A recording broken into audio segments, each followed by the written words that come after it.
Hello there, and thank you so much for joining us on Testify at Hope TV, where you look and live. It's always such a great pleasure to have you in my company. I am Sharon Aitore Wangenye, and on Testify, our faith in Jesus Christ gets to grow some more. Today I have with me Mr. and Mrs. Njuguna. Lovely people. I tell you, if you were to see the pre-recording, the since before, we have laughed and had a great time. We're here to get to hear their story. God has done tremendous things in their lives, and without much ado, I'll let them introduce themselves, and then we'll get to hear the story. Thank you so much, Sharon. My name is Pastor Irene Njuguna. I'm born again, and I love the Lord. Njuguna is here. I call him Baby Changu. Baby Changu. Yes, that's his name. Yeah. Hey, tell me a little about yourself and growing up before you met Baby Chako. Baby Changu. Nimezaliwa Ukambani, Yata specifically, na nimelelewa Ukambani Matu. Nimesomea Matu Primary, nikasomea Matu Memorial. College ndio nilikuja huku Nairobi, Kenya Poly. And then now from there nikaajiriwa shule inaitwa Sengani Tala. So that's where we ended up meeting together because they stayed in Tala. Yeah. Okay. So how was it growing up for you? I've been brought up by a single mother. We are 3 of us. I'm the last born. And maisha haikuwa rahisi. Tumelelewa Gishagi ya Matu. If you can imagine Gishagi sasa ya Matu, because our mother was very poor. We were very poor. In fact, the poor called us poor. Oh my. Yeah, we have been brought up in such state. Nakumbuka kanisani hata tulikuwa tuna donatiwa manguo na viatu. Masomo tulisoma, by the way, tulisoma by miracle. I thank God for my mother. She is now late. My mom alikuwa na faith, yani ile alikuwa na confess na anatuambia mtu atasoma mpaka pahali anataka kufika. Mtu atakuwa na maisha yale anataka kuishi. Kwa sababu alikuwa anatuambia yeye mwenyewe hakusomeshwa. She was not brought up in a good life, and even that time si ati walikuwa wamedivorce kabisa na our dad. She's the second wife of Kitheka. My real name is Irene Zilani Kitheka. So this Kitheka has 3 wives, and my mom was the second wife. So katika hiyo harakati za maisha ya familia wali separate when I was 2 months old. So akanibeba kwanza, tukaenda kukaa town. Nakumbuka vizuri tulikuwa tunakaa Katangi town. So alikuwa ameajiriwa job ya wazungu. So she was working there, and I was schooling at Katangi Primary. Are you the first born? Yeah, no, I'm the last born. The last? Yeah, the last born. Okay. So the first born and the second born waliachwa kwa baba. Okay. Yeah, so wakati walikuwa wanakaa huko wakakuwa mistreated by the last wife. And then from there they wakaran away from home. So they came and joined mom. So ametulea all this while, ametusomesha, thanks to God, but she's late now. We can't. Alikuja kufa kama tu tumeanza sasa kuflourish. Imagine. Was she unwell, or was it out of age? She was sick for quite a long time. Okay. Yeah, that's why she could not stay for long. But we thank God because alituweka virtues in us. Alitulea in the right direction. Aka make sure tumekuwa watoto ambao ni wacha Mungu. Because tumelelewa katika kanisa Full Gospel Matu. So that's where hata uimbaji wangu ulianza. Tukiwa watoto, we used to sing in the church tukiwa the 3 of us. Mimi nilikuwa najua soprano yangu, my bro alikuwa anaimba tena, and my sister alikuwa anaimba alto. So maisha ilikuwa poa. Kwanza we loved God. Yani ushaona wale watoto wanapenda Mungu. We began serving God in our young age. And that's why Mungu hawezi achilia mtu wake. Hata ukiwa ujichanganye aje, but kama Mungu alikushika mkono, he will always bring that which he purposed in your life. Yeah, so that has been my life. When I finished Form 4, my bro is the one who now paid my college fees, because hata na yeye alikuwa amemaliza university na he's a teacher, akapostiwa that time. That was the last group yenye ilipostiwa na TC, so he's the one that now educated me. Nikamaliza kumaliza. What did you study in college? Nilisoma printing. Ya, na unajua iko na mambo ya computer hapo ndani na design. So hizo vitu zote. So right now kile nakula ni the computer. The IT part. Ndio sasa ninakula, and I thank God kwa sababu maisha ikuwa rahisi, but when you believe in God, when you believe in the God that has called you, you will never regret in your life. So all this while God was my helper. I remember nikiwa Form 2, fees ilikuja ikapotea kabisa. Na ikakuwa sasa lazima ni drop out of school. Of which nilikaa for 1 term bila kuenda shule. Nikaenda nikaajiriwa kwa shop. Nikajua sasa maisha yangu kuisha. But do you know God has a purpose? Mungu akona mpango na kila mtu. And that time nikiwa that young, I knew how to pray. I knew how to pray. Prayer was my secret. Kwa sababu nilikuwa naamuka na grupu ya watu wakubwa, walikuwa hao rika wakubwa wenye wako towards marriage. Tunaamuka saa 9 ya usiku, tunaenda mpaka kanisani. Tunaenda tunaomba. Saa hiyo imagine niko kama mtu kadogo, lakini niko na watu wengine hapa because ile shida yenye inanisukuma kwa Mungu. Because there is nobody who can help us, nobody who can help my mom, only God. Mimi nilikuwa naona tu Mungu. And that time my prayer life ilianza to grow that time. So I prayed until Mungu akanionyesha vizuri, you are going back to school second term. Na second term kwa sababu first Form 1 nilikuwa nasomea day school. Na yo fees ikakuja ikaisha, and my mom got sick. Sasa hii second term Mungu akaniambia you are going to a boarding school. Oh wow. And I went into a boarding school, imagine. How did that happen? Did you get a sponsor or No, something? sasa hapa nilikuwa nafanya job. Huyu mama nilikuwa nafanya kazi kwake kwa shop. Alikuwa mama wa kanisa.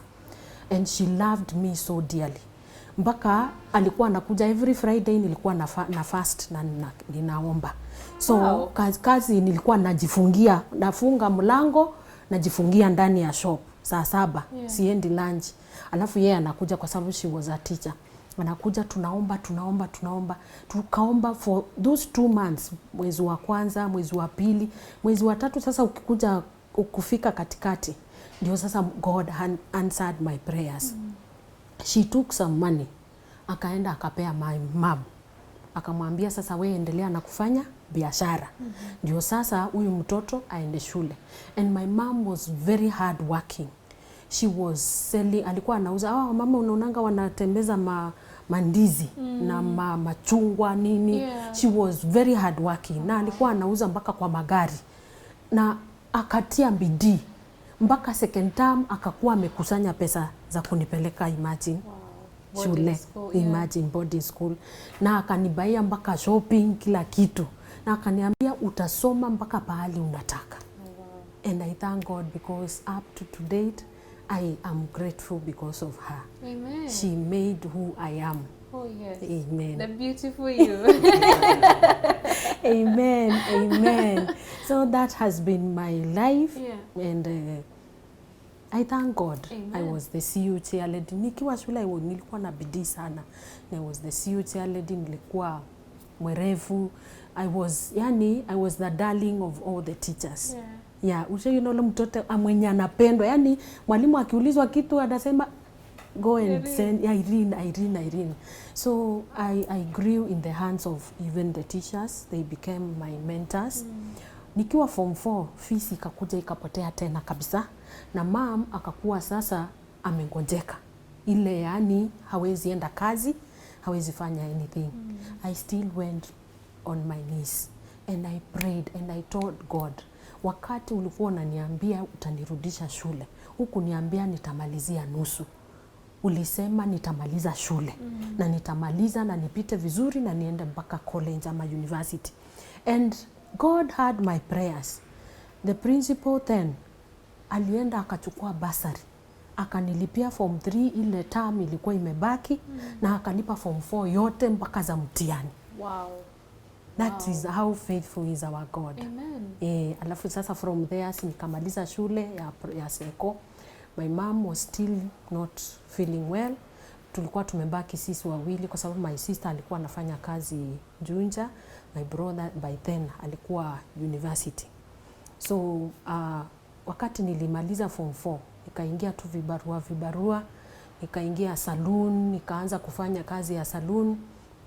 Tukakuta maisha ni mangumu sana. Then later on this principal, he recalled me back, niende nikafanye kazi shule ya lab assistant. So that's where I ended up kukutana tena na wale walimu wangu. Sasa tunafanya kazi na wao. Mimi nikiwa kama lab assistant. Then wakanisukuma, wakaniambia lazima uende college, usikae hapa.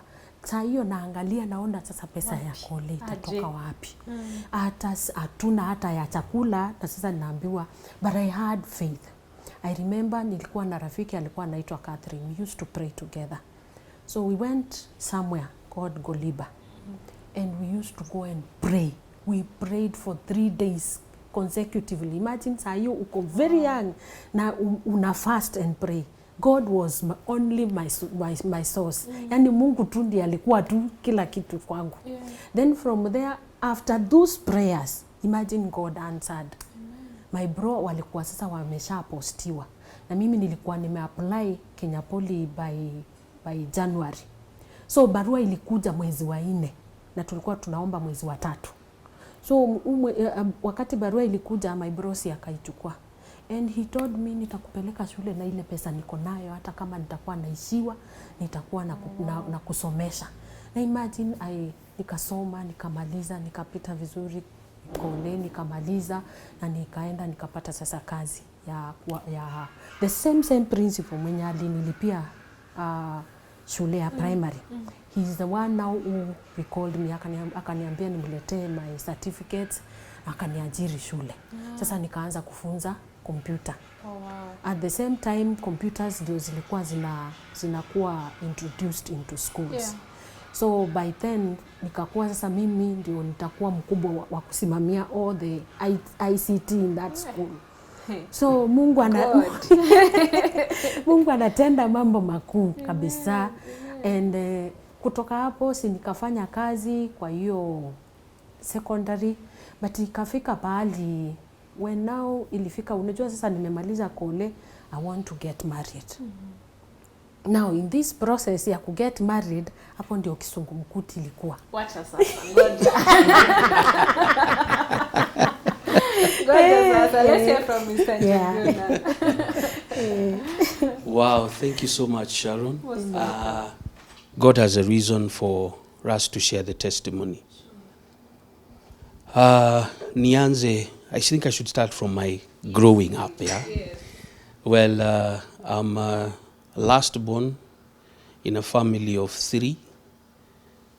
3. Too much coincidence, eh? In a family of 3. My siblings are older than me. That's my brother and my sister. I'm a last born now. And growing up was not as challenging because my parents were both teachers, though they are now late. Both of them are late. My dad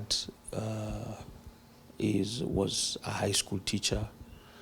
My mom actually taught me from classes 1 all the way to class 4.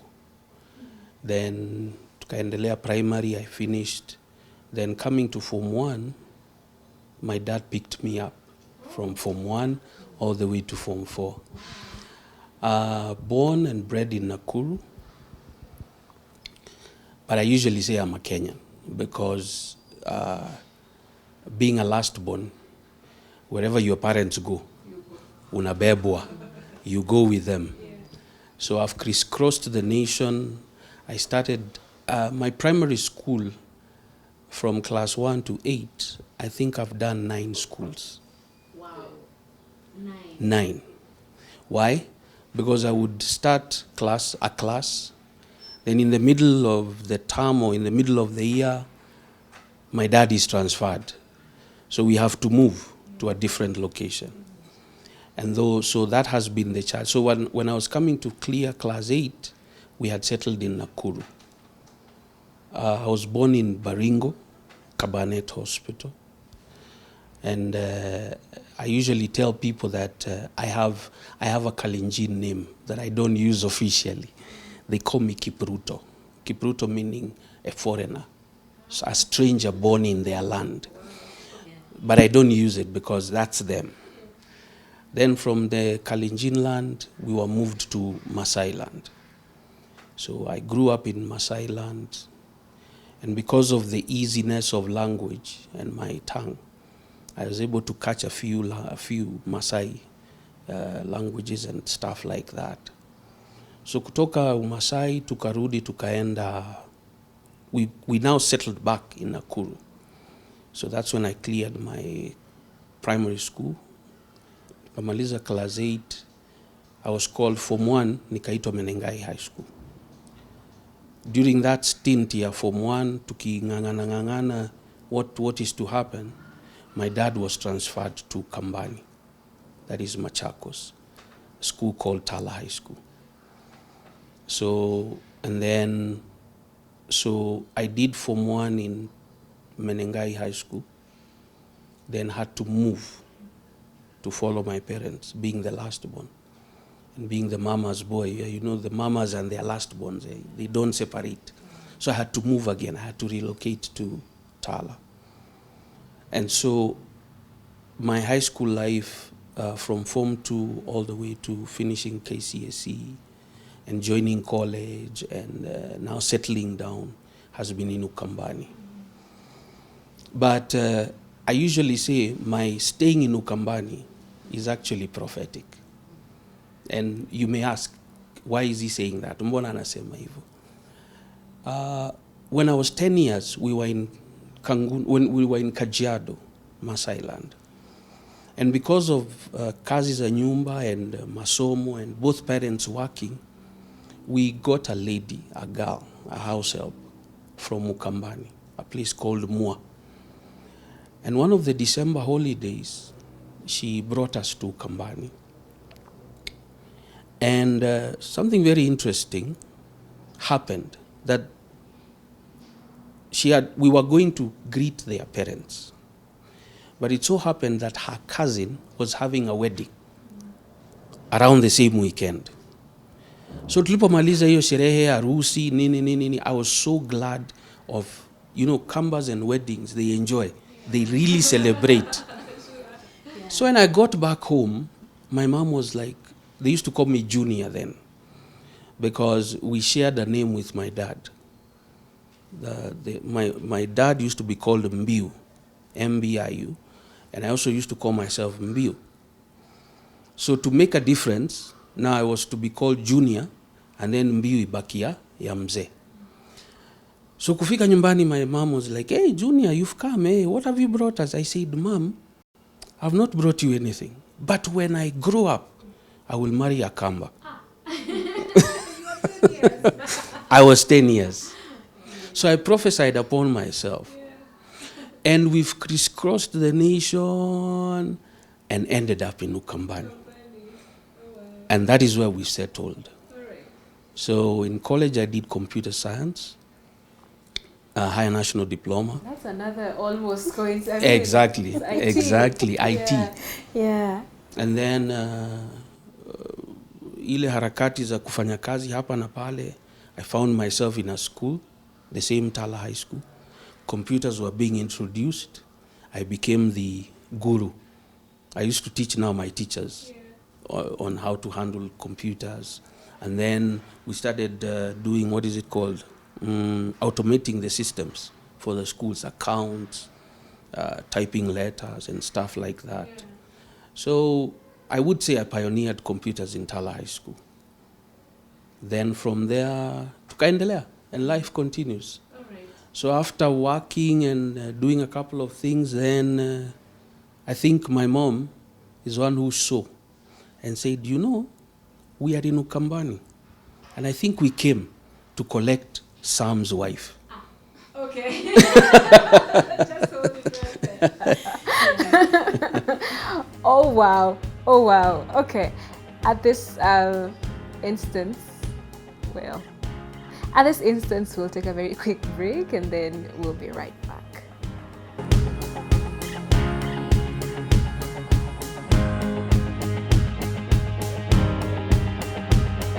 Welcome back and thank you so much for staying with us. We have the Njugunas, very amazing people, and we were talking to Irene and you left it at state ya Kizungumkuti. Yeah, state ya Kizungumkuti. Umemaliza college, you started working, ni wakati wa kuolewa, na kuna Kizungumkuti. What was this Kizungumkuti all about? Now, the Kizungumkuti ilikujia hapa. When I came now to Sengani, that is Tala, and I was employed kama mtu IT, na principals wakaniambia now hata wewe ndio utakuwa secretary wangu kwa sababu I want to do away with the manual work. So unajua sasa nimeshikanisha kazi mbili. At the same time these guys sasa wenye walikuwa huko shule wakaanza kunipiga vita. Unajua saa wanashindwa huyu ameletwa hapa, naambiwa ndiye yako kila kitu, ni kama yeye ndiye girlfriend wa mkubwa nini. Unajua that time bado sijaolewa. I'm still now in that age. I remember I remember I was 25 years old. Then unajua even inside me I really wanted now to get married now. Kwa sababu nilijua sasa nimepata kazi, nimemaliza kole, at least now I can now settle down. Yeah. But haikuwa rahisi kwa sababu ilifika pahali hiyo sasa ukakuta ni kama kuna vita ambazo sizioni. And hizo vita zilikuwa zinatoka huko kwa ofisi. Even the principal himself, he wanted now to make me his second wife. Oh no. Yes. So it was very painful. Lakini sasa ikafika pahali I remember my mom, because he used to go mpaka home kwetu sasa anaenda kuona. Yeah. Unajua sasa ni mtu amenilea. So at the back of my mind mi nambeba kama baba. Yeah, sure. But he is taking me like na aniambi. Now that was the worst thing. He wasn't telling me, but he was telling other people that this girl that I brought here nilimleta kama mistress wangu. Oh. Yes. And I'm imagining he's much older than you. Si ni kama baba yangu. Imagine mtoto wake, msichana wake wa kwanza kama tukua rika moja. Kwa sababu ameniacha, nimemwacha na I think 1 year. Wow. So this guy wakati nilienda home, mama akaenda akanikalisha chini. Akanipea story yote na akaniambia nataka kukupea warning. Nataka kukupea warning. Nataka kupatia warning kama mtoto wangu ambaye ninayependa. Akaniambia sitawahi sahau hiyo maneno. Akaniambia siku yenye utaolewa bibi wa pili, wewe ndio utapata shida hata kunishinda. Wow. She was a second wife. Yeah, she was a second wife. Akaniambia ukiingia bibi wa pili unaenda kuharibu familia ya watu. Unaenda kuharibu watoto wa watu, unaenda kuwa kama shetani. Yani alikuwa anaiputi vizuri, ananiambia utakuwa kama shetani kwa hiyo familia. Na maisha yako hayatawahi kuwa mazuri. Akaniambia unaona vile sisi tumepitia mambo magumu na maisha, na mimi nikaimagine the pain that she has gone through. And the shame and the ridicule and everything. Nika imagine, do I really want to go through the same thing that my mother went through? So that time I sat down na nikaambia Mungu, separate me from this guy. Even though ameni-educate, even though amenilipia fees, even though ameni-support, hata saa hii after college amekuja akanipatia kazi, Mungu, separate me from this guy. So in that process, kwa sababu sikuwa na mtu wa kushare sasa huko Sengani, I ended up getting a young guy. And that young guy, nika end up sasa Kamwistay. Oh. Wow, kizungumkuti kweli. Kamwistay for 2 good years. Oh my. The first year yenye tulikuwa Kamwistay, tulipelekana Valentine. In that Valentine, he was there. In fact, he was the one who was managing the sherehe ya hiyo Valentine. Kwa sababu kulikuwa na couples wengi. Hata yeye alikuwa na couple wake. So sisi tukakutana tu hapo. Lakini yeye hakuwa Kamwistay. Yeye hakuwa Kamwistay. Yeye alikuwa na kulikuwa na kasherehe tulikuwa tumeorganize ya couples. Yani ile couples. Yeah. But sasa ni couples wa shule ama ni yani my friends. Okay. My friends. Okay. And mwenye hiyo hoteli ni rafiki yangu. Ni rafiki yetu even right now. Na ndiye alikuwa sasa ameorganize hiyo kitu, alafu he was like now the manager of that hotel, the patron. of the party, the patron of the Valentine's function. Function, yes. Yeah. Alafu tulikuwa tunaenda kanisa ili Deliverance. Nakumbuka ni backslide kwanza. Ndo kwa sababu nilikuwa naongopa huyu mjamaa anataka kunioa by force.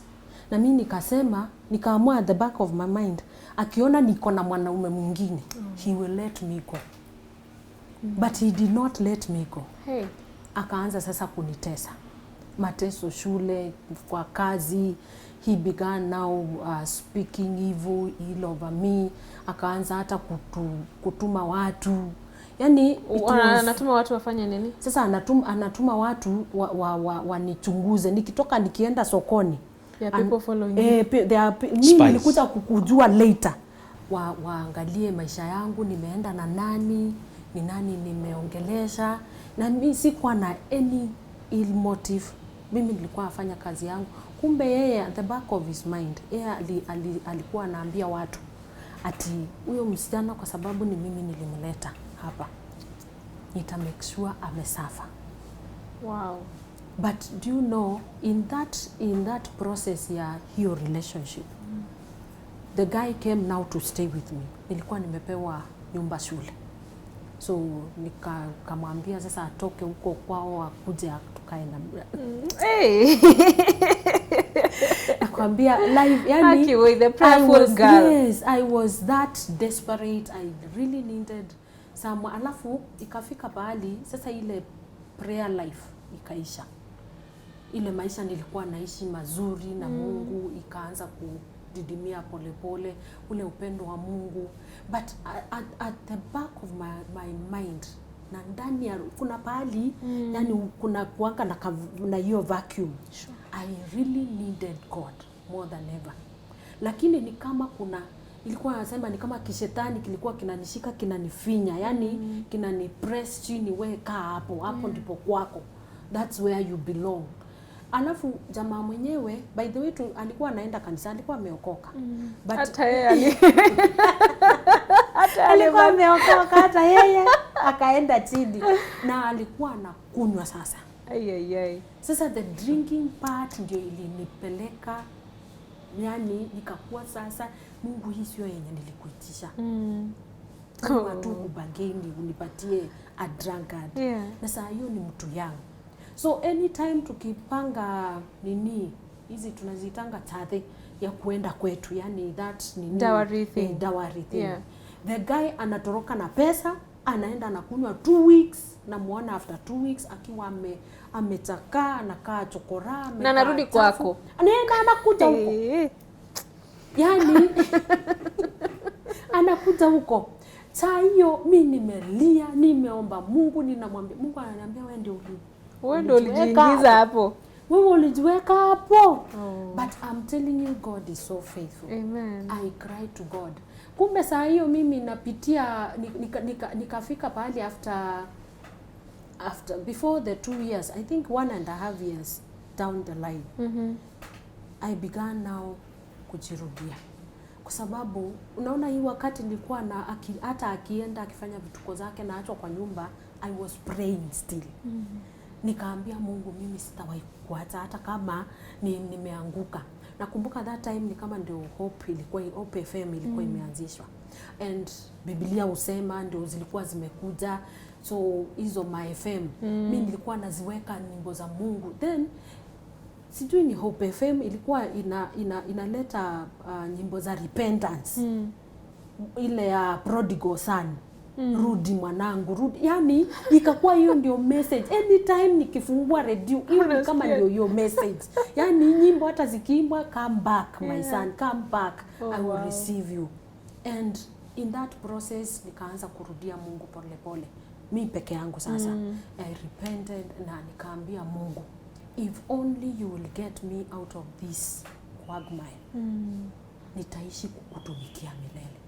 Because I knew we are going nowhere with this guy, and hata tukipanga tuende nyumbani hakuna kitu, wazazi wake hata hawashughuliki. And ikafika pahali my mom, nikaenda kuvisit my mom. My mom alikuwa anaonyeshwa, she was like a prophet, yeah. So she used to see me in dreams. Anakuja ananiambia, do you know, niliota huyo mjamaa akiwa amebeba vitu zako, amebeba nyumba yako yote. Akaniambia, huyo sio mwanaume, huyo hata kuoa, huyo sio bwanako.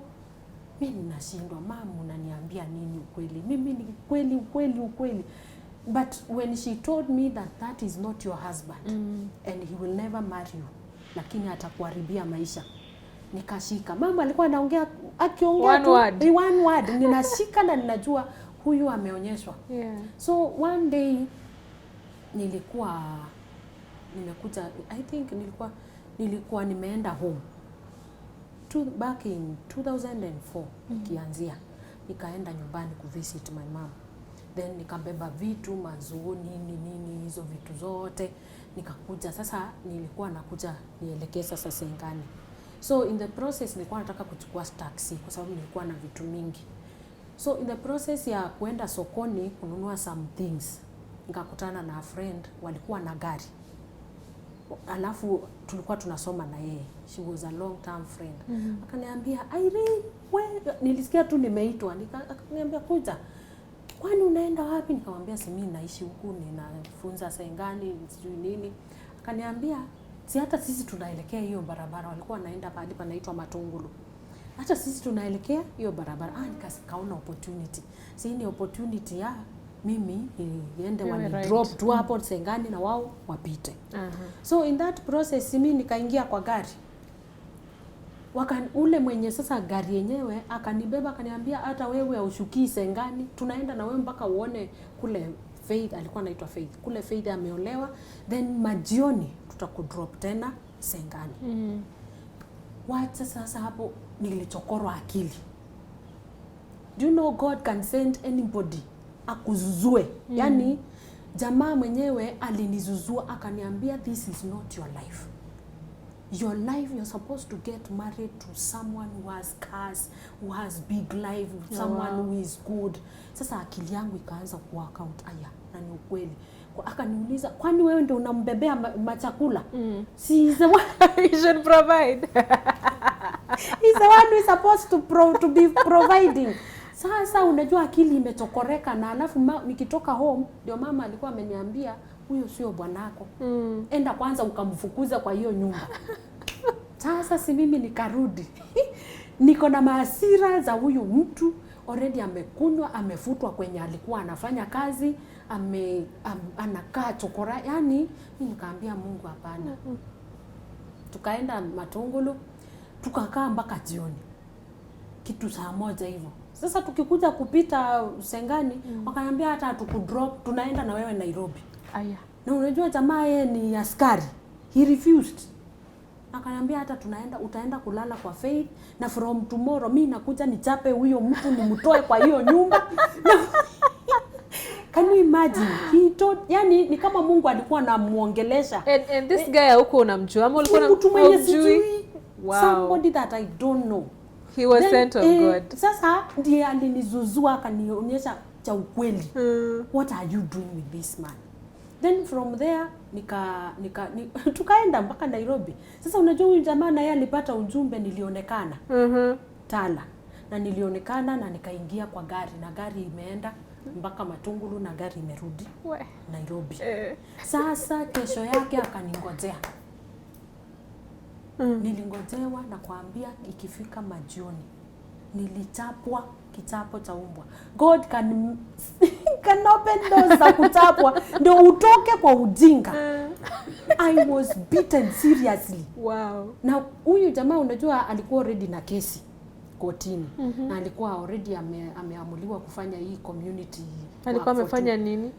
Alishikwa usiku akirandaranda wakakimbizana na maaskari juu ya kukunywa, akashikwa, akaenda akapelekwa kotini direct na akashtakiwa.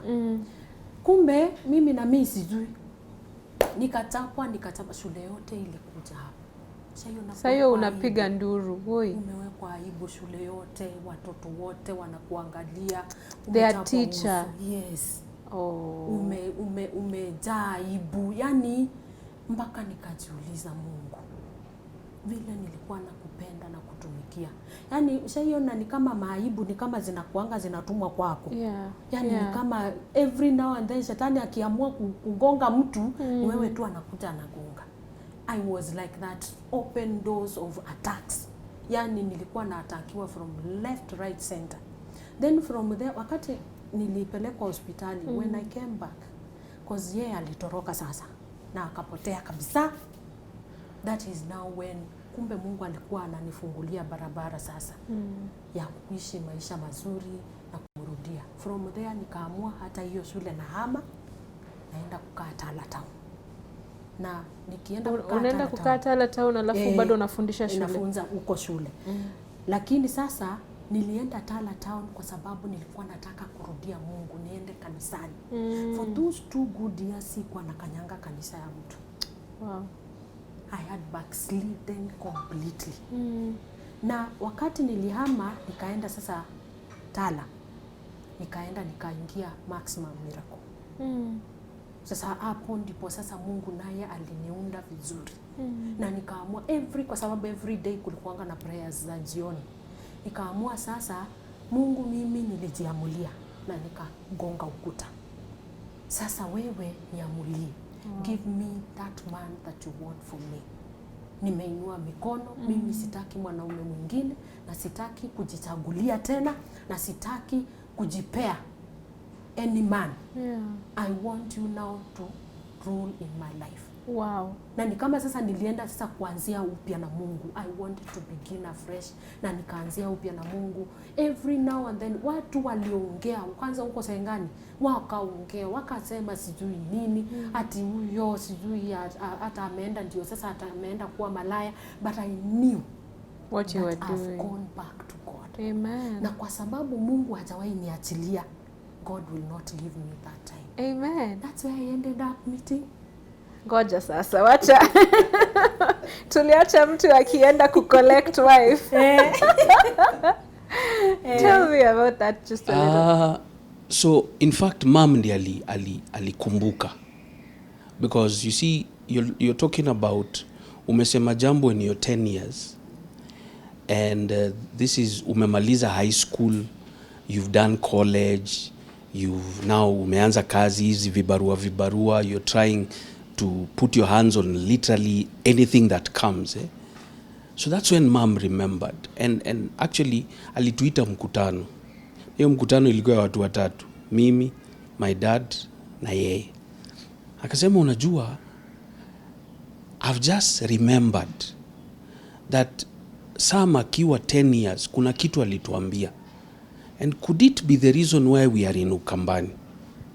So then akili kafunga, nile unashtuka unasema haya, by the way, because all along we've moved with them. I mean, my brother and my sister, they are both mature. They are older than me by far.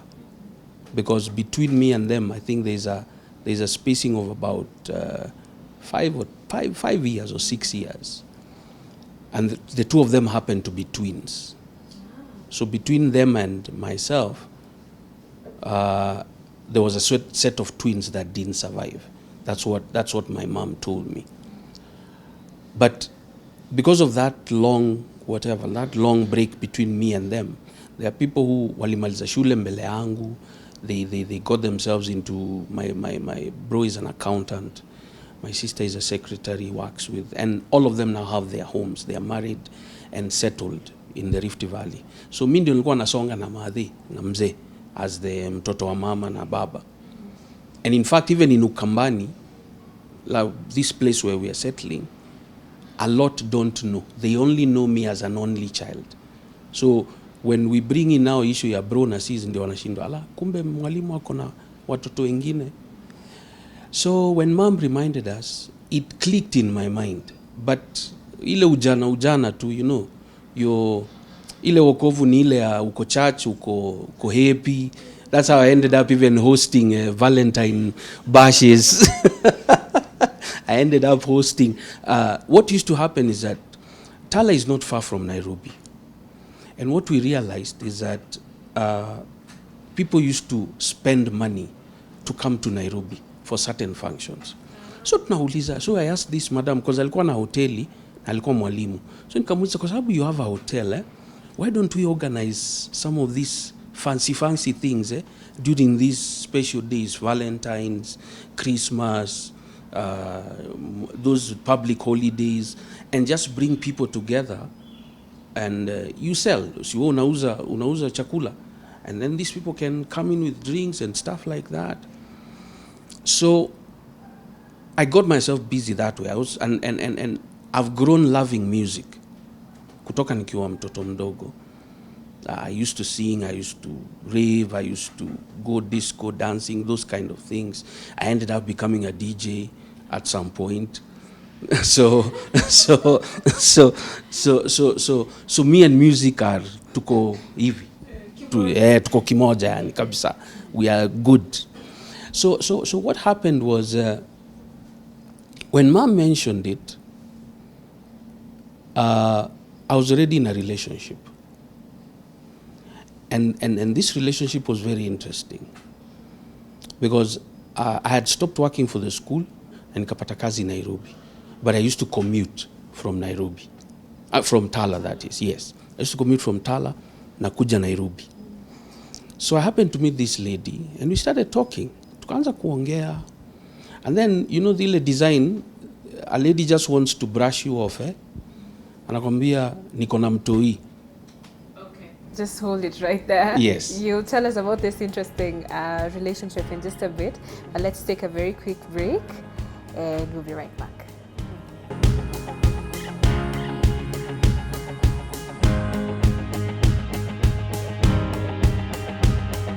Thank you so much for staying with us on Testify at Hope TV, where you look and live. If you just joined us, karibu sana. We have the Njogonas, and we were at a point where you were telling us about this relationship that you were in. Yes, yeah. Yes. So this relationship started very interestingly because now it registered other than maisha tu kawaida. I knew my wife was gonna come from Ukambani. So, and this relationship was actually with a lady from Ukambani. And because that conviction was already ilikuwa ndani. So we started this. So this lady kind of like wanted to brush me off. So akaniambia, you know what, niko na mtoi. So because I was convinced, I said, you know what, nothing shall come between me and getting my wife from Ukambani, because I already decreed. So that is why we are in Ukambani. So we started this relationship, and I got to know the baby. Started off well. I used to shop even stuff for the kid.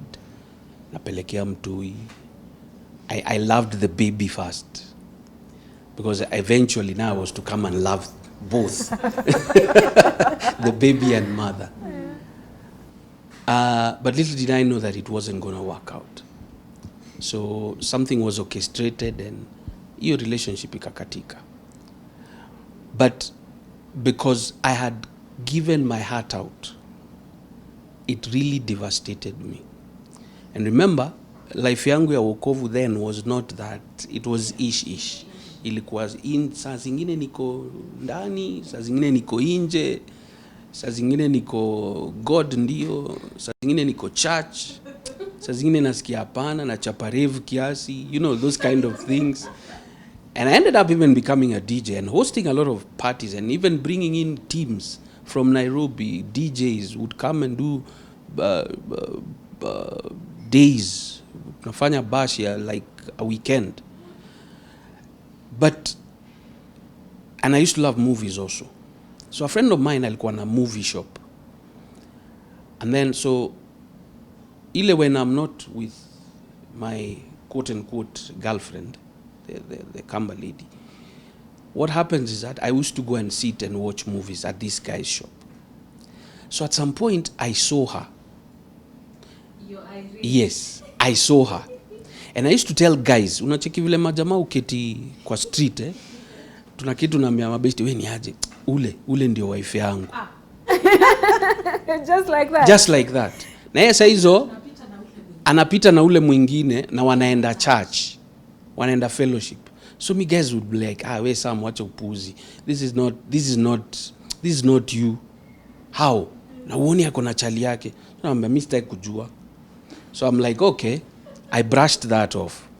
So this relationship actually kind of like ilikuja ikanifinya, because I had given myself out kabisa. I used to do stuff for this lady. I used to do stuff for the kid.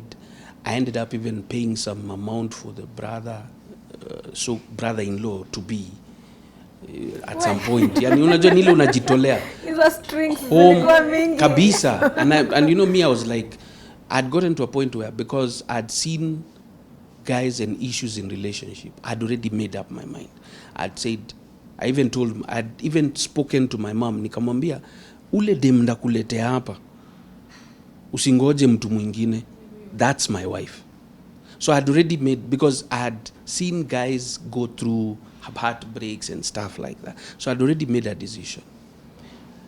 And another decision I'd made, I told myself that I will never do pre-weddings, ati to changisha do for harusi, what. I'd said I'll work, save money, and the lady nitapata, ndamwambia me I'm ready to have a wife and I'm ready set for the wedding. So we kubali tuchape story, tumalize hii kitu. Me I don't want ati sijui calling friends, committee, sijui nini. I had made that decision.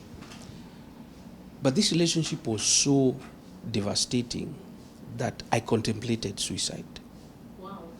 Because vile ilikuja ikakatika. What happened? It was a very interesting story, because the lady had told me who the father of the child was. But around the home, another story was being cooked that the child is the father's. The father to this lady? Yes. Wow. Incest, if you can, kama unaelewa. And there was a lot of conflicts. So I even got to a point where I asked the lady, huyu ni mtoto wako, baba yake? Ananiambia baba yake yuko na najua pale yuko. So naomba hii story ingine. So ilikuja ikakuwa ni kama it was being used now by the friends to now kick me out and to cause a rift between the two of us. Okay. Because eventually we were going to settle down. Yeah. Kumbe it was not in the plan of God. So what happened was, I came from Mombasa. I then used to work for a college in Nairobi, and I had taken some students for a coastal trip. And on coming back, I was just shut out. It was so devastating. I imagined what I had spent on the kid. I remember one time I used to just naingia nafanya shopping, napeleka, just to, I poured out my love for this, for the two, because I even told her, you know what, the minute I'll take you home, we are getting married. Hakuna story ingine. So what happened was, I think, to my surprise, she was seeing another man, but at the back of behind my back, and I didn't know. So all of a sudden, new relationship ikakatika, and because of that, huyo uchungu, I woke up one Friday morning, and I wrote a note, a suicidal note. Nikaenda sokoni. My folks used to love going to the market on Saturday. Na siku ya soko ilikuwa Friday. So mimi nitoka Friday, nikaandika note, nikaenda soko nikanunua kamba. Na nikatafuta mti hapo tu next ya compound. Nikajua wakitoka tu hivi wakienda sokoni, nachukua kamba yangu, I'll place this note somewhere, wataiona, na nijiweke kwa mti, and I hang myself because ilikuwa imefika mwisho. Wow.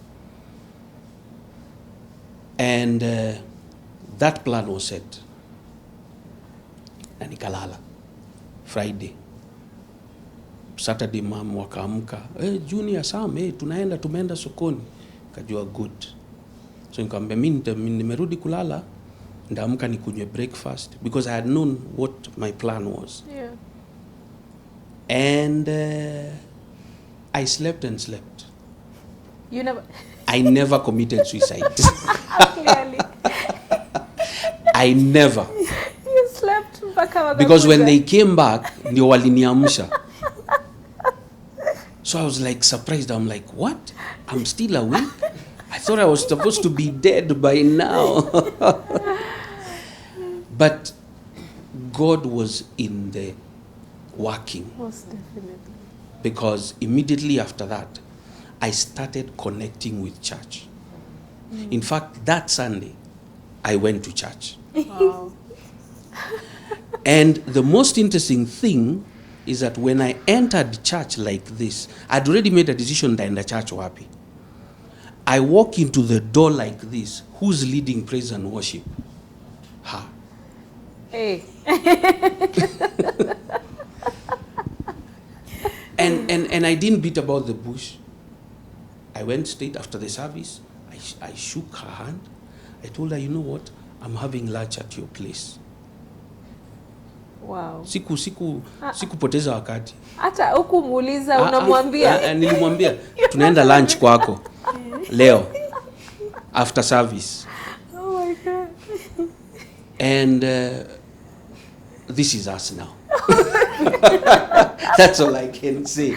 Wait, let me just ask a question. Yes. Before we close this. Mm-hmm. Was she still with that guy? No, she was done already with that. She had already, that relationship had already gone out. Yeah. And in fact, something she didn't tell you is that Icho Kichapo, the guy had sweared, no other man will have you other than himself. So alikuwa amemchapa to the point of death. Wow. But now, the most surprising thing is that because alienda kuchukua P3, na huyu jamaa akajua hii kesi ikienda mbele, na alikuwa already na kesi nyingine alikuwa ameshashikwa, ingemharibia life yake. So that's why alitoroka. So God ni kama alikuja akaeka, na yeye already akaingia, sasa akarudi church. Na wewe umerudi church. Na mimi nimerudi church. Boom. Tumekutana. Oh my God, you people are amazing. We have to close this episode at this particular point. Of course, I ask a dear viewer to join us next time, same place, because there's a lot more that we are yet to hear, That's right? true, that's yes, true. there's a lot more that you need to join us for. Next time, same place and same time.